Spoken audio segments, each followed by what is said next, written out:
ఇంతకీ ప్రియురాలి మోజులో పడి ఇల్లాల్ని సరిగ్గా చూసుకుంటున్నారా లేదా?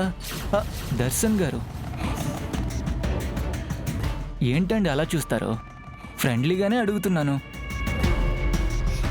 ఏం పర్వాలేదు, మీ బాధని పంచుకునేవాడిని అనుకుని విషయం చెప్పేసేయండి. ఏదైనా సాయం కావాలి అంటే అవసరానికి అందుబాటులోనే ఉంటాను.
దర్శన్, ఏంటిది? ఏంట్రా వాగుతున్నావు నా భార్యతో? నా లవ్ అఫేర్ గురించి తనతో మాట్లాడడానికి అసలు నువ్వే పడరా? ఆ టాపిక్ తీసి శరణ్యని బాధ పెడతావురా? బాధ పెడతావా? బాధ పెడతావా?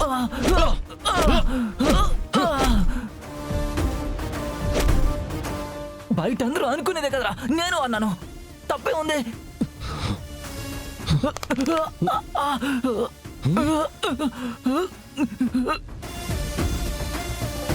అసలు మా పర్సనల్ లైఫ్ గురించి నీకెందుకురా? నీకెందుకు? ఎవ్వరు బయట ఏం మాట్లాడుకున్నా శరణ్య నా ప్రాణం.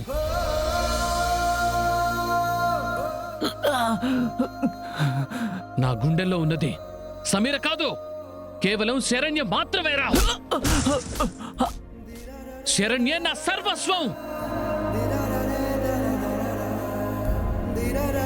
అలాంటి శరణ్యనే బాధ పెట్టేలా మాట్లాడతావురా? మాట్లాడతావా? మాట్లాడతావా? మాట్లాడతావా? మాట్లాడతావా? బాధ పెడతావా? బాధ పెడతావా?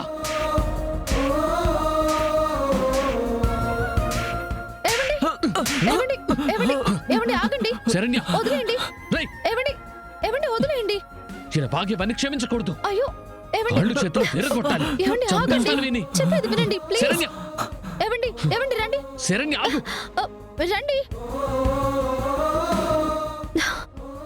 నా భర్త మనసులో నేను ప్రేమించే మనిషిగా చోటు సంపాదించుకోలేకపోయినా నా కోసం నా భర్త స్పందించారు. అది చాలు నాకు. ఏ నాటికైనా నా భర్త ప్రేమని పొందుతానన్న నమ్మకం ఈ క్షణం కలిగింది. పదండి.